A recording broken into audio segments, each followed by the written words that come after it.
There's few characters in comics that have such an interesting backstory as the Miracleman property.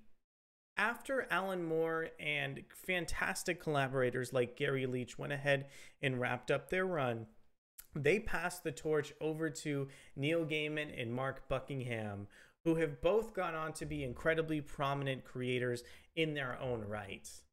Sadly, this series was ended up being canceled in 1993 before Buckingham and Gaiman were able to finish their run on the Miracleman property in earnest. Thankfully, Marvel was able to go ahead and pick up the rights, although it did take Marvel years and years to finally get the rights sorted out. The House of Ideas is finally ready to go ahead and resume publishing on Miracleman, with Miracleman, the Silver Age #1 being a almost reimagining of the original issue that Gaiman and Buckingham started, really kind of bringing the continuity forward in their run following the Golden Age storyline. My name is Arico Brannock, and today we're going to go ahead and finally cover Miracleman, the Silver Age #1. After years and years of waiting, the issue is finally here. I want to encourage you guys to go ahead and subscribe to the channel if you like our content. Also, please feel free to hit that like button as well. Nobody is stopping you there. And let's go ahead and just dive right into the creative team of Miracleman, the Silver Age #1. So this issue is written by Neil Gaiman. It's illustrated by Mark Buckingham, colored by Jordie Bellaire, and it's lettered by Todd Klein. We have a little bit more context to get through, but before I jump into kind of the rest of what I have to say, I want to read off the solicitation text just to get you caught up to the series at large. Also, this is going to be a bit of a spoiler warning for you, because it's very difficult to talk about this issue without giving away some major plot developments in Moore's run with Leach. Would super encourage you guys to go ahead and check that run. It's a fantastic comic book that holds up really, really well, and really encourage you to experience it firsthand if you haven't already. So let's read off our solicit text. Young Miracleman, the lost member of the Miracleman family, is back. His last memories were of a 1963 world of joy and innocence. Now he's been thrust into the 21st century, where his best friends have become gods and monsters. Remastered with stunning new artwork by Mark Buckingham, including original material originally presented. All right, and then we're going to go ahead and show off the gorgeous artwork over from flickeringmyth.com. Big thanks to them for producing a preview of the issue so quickly. Now there's a little bit of context that we need to go through in order to talk about this issue. So at first I thought that this was just going to be essentially a remaster of the original Miracleman 23, but when I actually took the chance to look back at how Miracleman 23 was originally published, I realized that this issue is essentially remastered and has some plot elements, but really uses the modern day skills that Buckingham and Gaiman have fortified throughout their career, and as a result has some absolutely stunning artwork that's going to set this apart from the original publication of Miracleman 23. Just as a fun sort of exercise, I wanted to take a look at any changes in the creative team from the original Miracleman 23 versus this new version, and there are some actually. The colorist has been changed, and it was originally D. Israeli, and it is now Jordie Bellaire. And it looks like the original letterer was Wayne Truman, and it is now Todd Klein. To be honest, I'm shocked that this comic book exists in the first place. It makes sense for Marvel to want to publish Miracleman, but with all the hurdles that they had to go through to get this comic published in the first place, you would wonder if they would kind of go through all of that, heartache to actually get the book published. But lo and behold, they managed to do it. Let's look at this gorgeous cover from Mark Buckingham. I love the new way that they are designing these Miracleman covers. Part of the issue is kind of drawn on the page, but there's also this collage element. So if you notice that the text on the logo looks like different, and if you think it looks like an actual like piece of something, it's because it is. The covers for this series are some of the most creative that I've ever seen a kind of Marvel Comics, cover even take in the first place. And I want to go on and just kind of move through, some of these covers here. It's really great to see modern artists interpret Miracleman, like Peach Momoko on this cover or Phil Noto on this one. And here is a look at some of the interior work from the issue.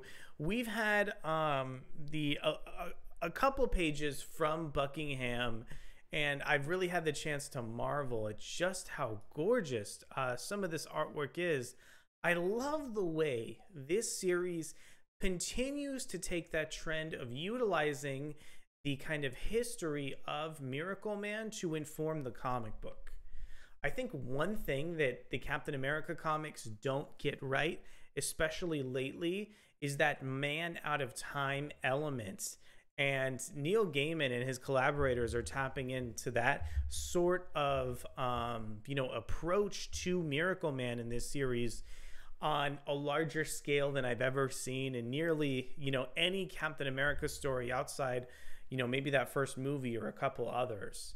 But in this issue, we start to see young Miracleman awake, learn about the horrors that Miracleman has gone through, and start, learning the truth of how dark the world truly is, decades and decades into the future. I found myself relating to, young Miracleman on such an intense level with this issue. Just watching him come to terms with all the horrible things that have happened into the universe and really start to learn the origins behind Miracleman is just some of the darkest content I have ever seen. This issue is so cathartic to me on so many levels, because in the previous Miracleman run of issues by Gaiman and Buckingham, they were focused on the kind of children of Miracleman who are in this issue and add some really interesting context to kind of the book itself. But there wasn't much material, from Miracleman proper. So it's like we're returning to this character. And also just the idea that this was canceled decades ago and is now being picked up like nothing ever happened. It just adds this sort of just really obtuse and strange element that the creative team is really leaning into here. I don't know what the comic book equivalent of a ghost story is, but I would really think it would be this comic book. I think it would be Miracleman, the Silver Age #1. I think the book does a really phenomenal job tapping into those tones of Alan Moore from, an artwork perspective or a kind of scripting perspective as well. All you can even tell from these pages, all of the big, hardy science fiction aspects are still in this series. So it's so good to see that Miracleman, the Miracleman creative team isn't just putting themselves into a box here, but that they're taking the time to really go over and kind of show all of the tones of Miracleman. And it's almost like they're so confident that this is going to have, some of those dark elements that really came out in the Alan Moore run as well. And there is just some absolutely phenomenal work here in a sci-fi aesthetic from Buckingham. There's a couple really wonderful splash pages that are really going to sort of draw you in as a reader. There's so much detail on the page. And also, like, you can even tell from from these pages right here, but the sense of colors in the issue from Jordie Bellaire are very, very vivid throughout this book. This book is really a visual treat. In addition to this being just a phenomenal comic book, in addition to it having such a kind of like a chilling backstory, the artwork is also on another level too. So it's just so easy to recommend this to me, to essentially anybody who has read the Alan Moore Miracleman run of the series.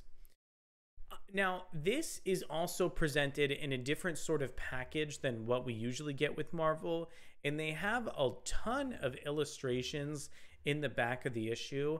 I love this additional bonus content. We've been waiting so long for Miracleman, and I assume that some readers are going to be a little bit like me, and they're going to want to know every little bit in piece. They're going to want to see how the team drew that cover as well, and just want a little bit more context. So I'm glad that Marvel stuck that in here.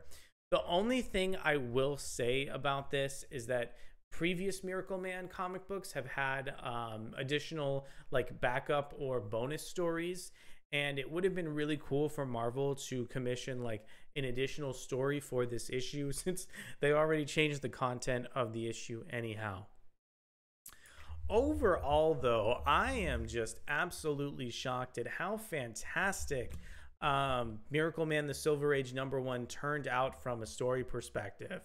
I mean, I don't know about you, but you would really assume it would be taboo to, kind of go over and erase what you did before and tell like a brand new story. But I really think it was the right choice. I think that this is an incredibly adult story with so much nuance. I took a peek at where this series is going in the next couple issues, and I think I can say without reservation that this is going to be some of the darkest Miracleman content that we've gotten thus far.